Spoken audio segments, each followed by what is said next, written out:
Baiklah semua, kita kembali lagi di pembelajaran daring kita, yaitu mata pelajaran PPKN kelas 10 di semester pertama.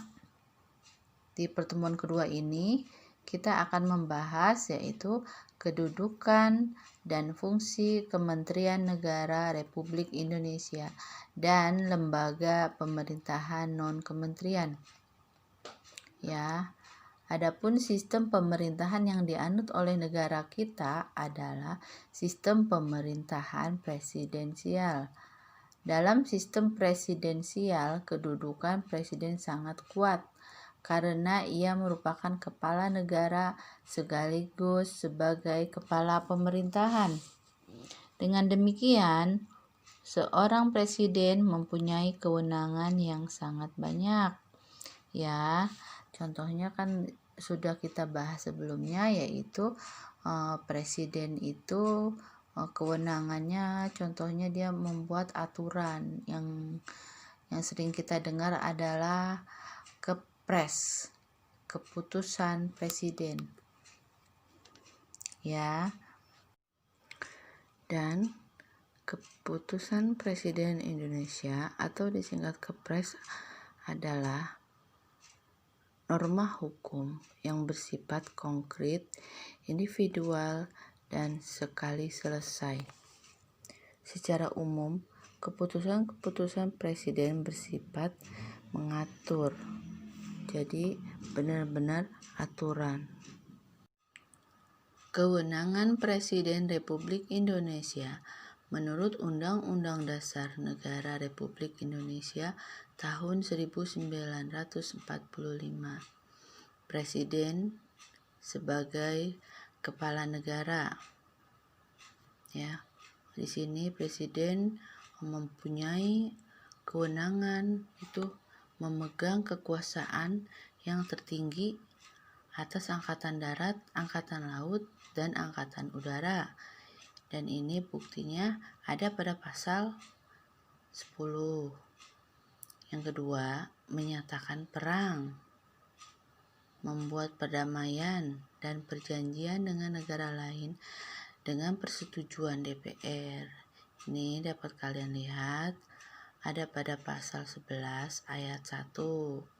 Dan poin yang ketiga, membuat perjanjian internasional lainnya dengan persetujuan DPR.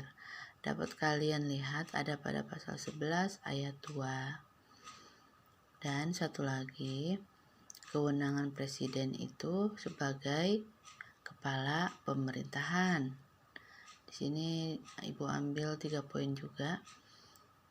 Yang pertama, memegang kekuasaan pemerintahan. Ini dibuktikan pada pasal 4 ayat 1. Poin yang kedua, mengajukan rancangan undang-undang kepada DPR. Ini dapat kalian lihat ada pada pasal 5 ayat 1. Dan poin yang ketiga adalah menetapkan peraturan pemerintah. Ini dapat kalian lihat ada pada pasal 5 ayat 2. Dasar Hukum Kementerian Republik Indonesia diatur secara tegas dalam pasal 17 Undang-Undang Dasar Negara Republik Indonesia tahun 1945 yang menyatakan, di sini ada 4 poin. Poin yang pertama yaitu presiden dibantu oleh menteri-menteri negara. Jadi presiden dalam pekerjaannya itu ada yang membantu, yaitu para menteri-menterinya, ya, yang kompeten di bidangnya. Dan yang kedua yaitu menteri-menteri itu diangkat dan diberhentikan oleh presiden. Jadi presiden mempunyai kewenangan untuk mengangkat atau memberhentikan atau merombak gitu apabila para menteri dalam pekerjaannya tidak sesuai dengan target. Jadi presiden berhak untuk memberhentikan atau menggantinya dan mengangkat orang lain menjadi menteri. Dan poin yang ketiga yaitu setiap menteri membidangi urusan tertentu dalam pemerintahan. Jadi, setiap menteri itu membidangi urusannya yang kompeten di bidangnya. Jadi, apabila misalnya Sri Mulyani ini kan sudah berkecimpung di dunia ekonomi yang sangat kompeten. Nah, Sri Mulyani ini sangat menguasai soal perekonomian, maka Sri Mulyani ini menjadi Menteri Keuangan di negara kita. Dan satu lagi contoh yaitu misalnya Pak Prabowo Subianto. Beliau adalah Menteri dari Pertahanan. Nah, karena Prabowo ini sudah lama berkecimpung di TNI. Jadi sesuailah dengan bidangnya seperti itu. Dan poin yang keempat yaitu pembentukan, pengubahan, pembubaran kementerian negara diatur dalam undang-undang. Jadi apabila membentuk sebuah kementerian atau merubahnya atau merombak gitu dan atau misalnya kurang kompeten di bidangnya dan membubarkan kementerian, itu diatur oleh undang-undang. Jadi ada aturannya. Undang-undang itu apa sih? Undang-undang adalah aturan yang tertulis. Jadi sudah tertulis. Jadi presiden tidak merta memberhentikan dengan arogannya. Jadi ada aturan dan undang-undangnya secara tertulis. Ya. Klasifikasi Kementerian Negara Republik Indonesia. Nah, di sini Kementerian Koordinator Bidang Politik, Hukum, dan Keamanan. Jadi klasifikasi ini adalah pengelompokan bidang politik, hukum, dan keamanan. Nah, di sini ada menteri apa aja? Di sini ada Kementerian Dalam Negeri, Kementerian Hukum dan HAM, Kementerian Luar Negeri, Kementerian Pertahanan, dan Kementerian Komunikasi dan Informatika. Kita lanjutkan ya. Klasifikasi Kementerian Negara Republik Indonesia. Kementerian Koordinator Bidang Perekonomian. Nah, di sini maksudnya pengelompokan di bidang perekonomian, pengelompokan Kementerian Negara Republik Indonesia di bidang perekonomian. Di sini ada Kementerian Keuangan, ada Kementerian Ketenagakerjaan, Kementerian Perindustrian, Kementerian Perdagangan, dan Kementerian Pertanian. Jadi semuanya ini adalah di bidang perekonomian. Klasifikasi Kementerian Negara Republik Indonesia. Nah, di sini Kementerian Koordinator Bidang Pembangunan Manusia dan Kebudayaan. Nah, di sini ada menteri apa aja? Di sini ada Kementerian Agama, Kementerian Pendidikan dan Kebudayaan, Kementerian Kesehatan, Kementerian Sosial, dan Kementerian Riset Teknologi dan Pendidikan Tinggi. Lembaga Pemerintah Non-Kementerian atau disingkat dengan LPNK yang dahulu namanya adalah Lembaga Pemerintah Non-Departemen. Jadi Lembaga Pemerintah Non-Kementerian merupakan lembaga negara yang dibentuk untuk membantu presiden dalam melaksanakan tugas pemerintahan tertentu.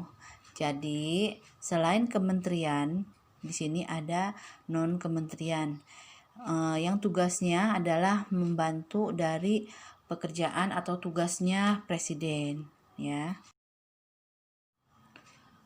Lembaga pemerintah non-kementerian yang ada di Indonesia.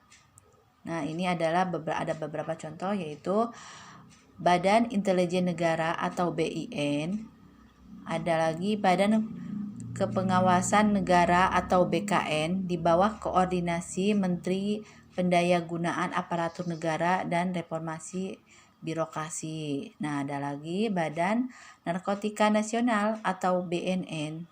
Nah, ada lagi Badan Kependudukan dan Keluarga Berencana Nasional atau disingkat dengan BKKBN di bawah koordinasi Menteri Pemberdayaan Perempuan dan Perlindungan Anak. Nah, ini hanya beberapa dari contoh lembaga pemerintah non-kementerian yang tugasnya adalah membantu dari tugas presiden ya. Selain menteri, ada juga non-kementerian yang tugasnya adalah membantu dari pekerjaan dari presiden. Dari hasil pembelajaran hari ini dapat kita simpulkan bahwa di negara kita menganut presidensial. Apa? Yaitu kewenangan presiden yaitu sebagai kepala negara, juga sebagai kepala pemerintahan ya. Dan dalam melaksanakan tugasnya, presiden dibantu oleh para menteri-menteri negara. Nah, di sini selain ada menteri, ada juga yang membantu dalam tugasnya presiden, yaitu non-kementerian ya, yang telah kita paparkan tadi ya. Dan selain ini nanti ada di classroom yang ada di HP kalian, yaitu nanti ada tugas untuk kalian, dan Ibu harap kalian mengikuti, menyimak, dan juga mengerjakan tugas yang Ibu berikan kepada kalian ya. Dan Ibu akhiri dari pertemuan kedua kita ini ya. Wassalamualaikum warahmatullahi wabarakatuh. Terima kasih.